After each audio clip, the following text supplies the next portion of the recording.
Hey, I'm Jake Lizio, and in this video, I want to walk you through the entire process of composing an advanced, technical, fast lead line or solo. Now, I'm going to be teaching this on a guitar, but these concepts and strategies apply to any instrument you're interested in writing leads with. The track we're going to be writing in is in A Lydian, and to find out why it's in A Lydian, I highly suggest you head over to Shredmaster Scott's YouTube channel and check out his video on writing modal music. I've recently stumbled across his content and found some great lessons on writing neoclassical harmony, so I got in touch with him and we decided to do a little collaboration on modes. Now, before we start writing a lick, it's important to think of general strategy here. It's too easy to just play a bunch of notes. It's the easiest thing in the world is to just, spam notes on your guitar until people are nauseated by it. And I personally got sick of that style really early on in my guitar playing. What I would recommend is to try to find a way to harness that speed and that ferocity into something a little bit more melodic and interesting. And the strategy I decided to use here was to find a simple motif, a simple theme that we could kind of latch onto, something that wasn't shreddy, something that wasn't fast, just simple. And then we could kind of pepper that throughout the solo, and in between each of these nice little pockets of stability, we could kind of throw in some really fast stuff in between. And in this case, that strategy worked out pretty well. The main theme that I ended up writing was extremely simple. Over the A chord, it just plays a C sharp note, which is the major third, and then it goes up the scale to hit the fifth E. And the rhythm there is 1, 2, and a 3, 4, and it rings out. Then when the B chord comes up, we have the same thing, just in reverse. 1, 2, and a 3, 4. So it's a nice little theme, a nice little call and response, and you'll see variations of this in different octaves and little references to this throughout the entire solo. So I've got a very simple theme here, 1, 2, and a 3, and our theme starts right on the 1 beat. What I wanted to do is get to that 1 beat by doing a scale run that takes us to that 1 beat. And I decided I wanted to do 3E and a 4E and a 1. So before this theme comes up, we're going to have a scale run that does da-da-da-da-da-da-da boom, da-da-dum. What notes do we put there? Well, we could put anything there. But a simple thing we could do is just go up the scale until we hit that note. And I wanted to do 3E and a 4E and a 1. So to figure out how to get to this note, I just count backwards. I can just do 3E and a 4E and a 1. I'm just going through the scale backwards, and it took me to this note, B. So if I start here on the B, then I'll get 3E and a 4E and a 1, and it takes me right to where I need to be. So that's how I kick off the guitar solo, is not just with 1, 2, and a 3. I started off with 3E and a 4E and a 1, 2, and a 3. It gives it a little bit of kind of a kickstart before you get our theme. So now the B chord comes up and we do that same little theme in reverse. But once again, we do a little scale run to get there first. 3E and a 4E and a 1, 2, and a 3. The exact same rhythmic cycle as before, so there's not even a variation there. It's a very obvious and strict reference between the rhythms there and the themes there.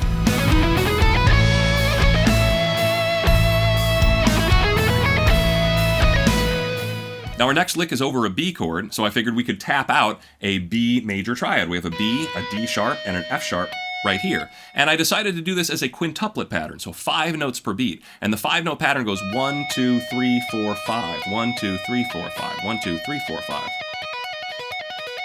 And all you got to do to time that up is find a good way to count fives. Practice with your metronome. 1, 2, 3, 4, 5. 1, 2, 3, 4, 5. 1, 2, 3, 4, 5. And I use the Indian phrase tadiginadum. It's way faster than counting to 5. So tadiginadum, tadiginadum, tadiginadum, tadiginadum, ta. And that's literally what I'm counting in my head as I go through this simple tapping pattern. But like I said, it's just a B major. And then it's a B sus4. I still have my B and I still have my D sharp. And I've just got the E right here. So I'm tapping a little bit of a B sus4 arpeggio. And this is all over the B major chord. But now the chord switches to A, so all I do is I leave my middle finger there, and I come back to tap out an A major arpeggio. Still with the 5s. So it's nice to introduce quintuplets. It's nice to have a little bit of rhythmic variation, to not have everything just 16th notes or triplets. Quintuplets give a little bit of variety, and it's easy to tap them. It's way easier to tap them than it is to pick them. So I thought it would be nice to have a little bit of quintuplet variety in there, and it doesn't sound really weird or awkward. It just sounds like some cool tapping, in my opinion. Now to add some more rhythmic variety, we bring in some 8th note triplets. We'll see some more later on, but just going down the scale, and that takes us to this note right here, which is E, which prepares us to hear that same reference of our same theme once again. So we went on a little adventure, we went on a little tapping safari, and then we came back to land back at our theme an octave lower, just the second half of that theme. So it should sound kind of familiar to you at that point. Even if it's your first time hearing this guitar solo, you know, that lick when it comes up shouldn't sound foreign to you. It should sound like, oh, this is, you know, some familiar territory we're trooping through.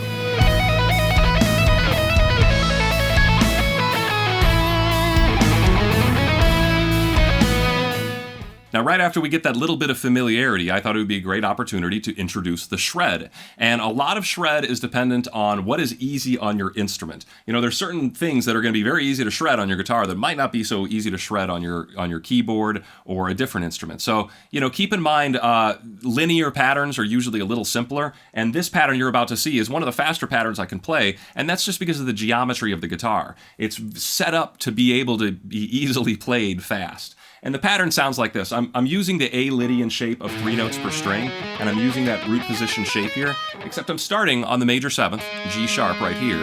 And here's what the pattern looks like. I'm going up 4 notes of the scale, and then back down. But then I go up 6 notes of the scale. So it's 1, 2, 3, 4, 5, 6, 1, 2, 3, 4, 5, 6.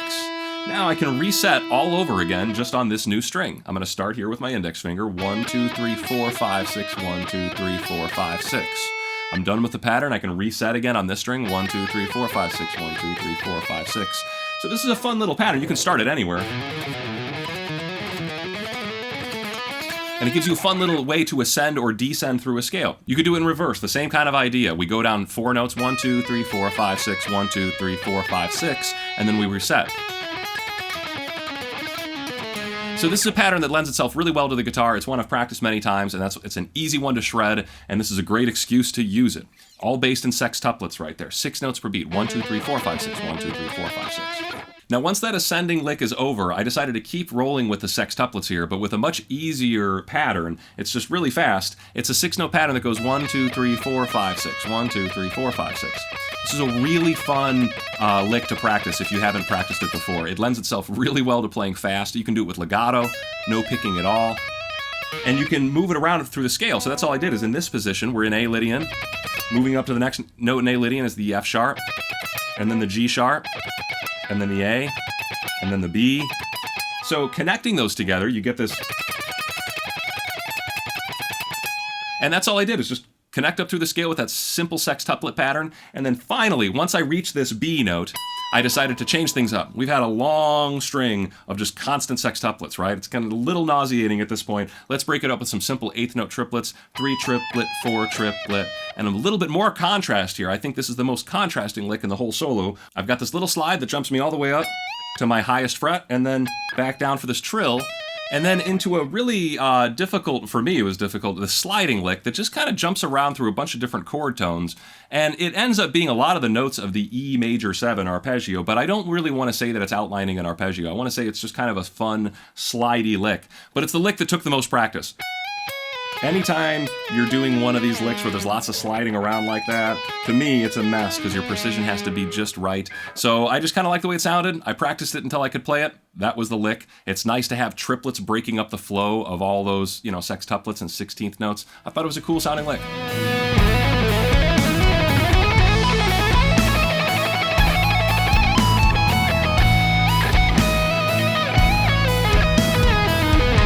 Now the next lick is a very simple arpeggio pattern. Over the A chord, we're just playing an A major 7 arpeggio. And I'm outlining it with this shape that I've mentioned before in my video on a major 7 arpeggios. I mentioned this shape and how fun it is to sweep through it and easy it is to sweep through it.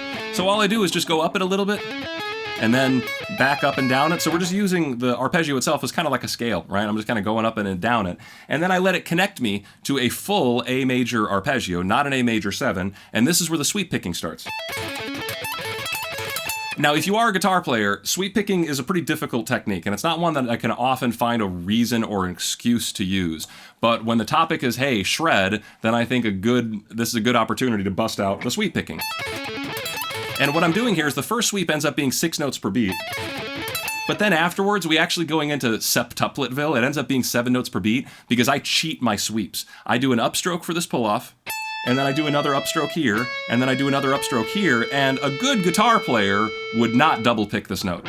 But I'm not good enough to skip that note, so I just leave it in there and I double pick it as part of my sweep, so it gets struck twice at the end of that arpeggio. So the first sweep is clean, but then the next one has that double note in it, and it ends up being 7 notes per beat. So you just kind of have to be aware as you're playing to really time up your beats well, or you need to practice more than I do and get it so you can sweep that fast without cheating it like that and keeping it totally 6 notes per beat. I think there's a total argument that I'm doing it the wrong way and that the right way is to do it 6 notes per beat, but I don't really mind it that much. And like I said, it would take an incredible amount of practice for me to be able to play it at that speed with the right picking.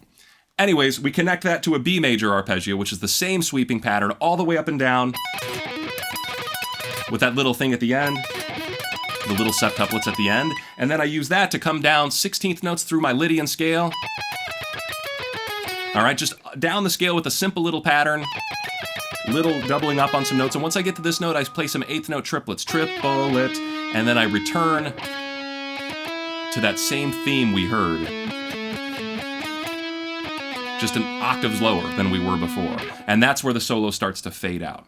So, you know, hopefully by the time we do finally get to that theme, after all the sweep picking and all that craziness, it's like, we're finally where we need to be. And it feels like hopefully like the story is written, the story's over at that point. It feels like a good resolution to that solo. So now let's try to keep all that stuff in mind as we take one more listen to the solo.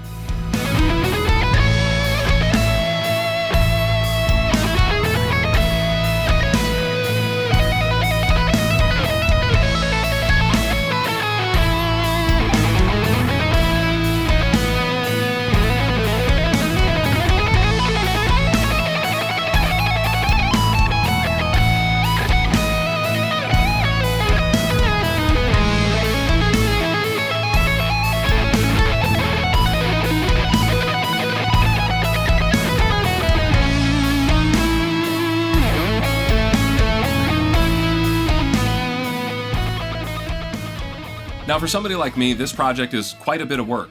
To write a technical solo and then practice it takes a lot of time. And I got most of it written on the first day, but then after sitting on it and, kind of editing things in my head, I changed some things the second day to where I liked them, and then I added in something I couldn't play, so I had to practice that.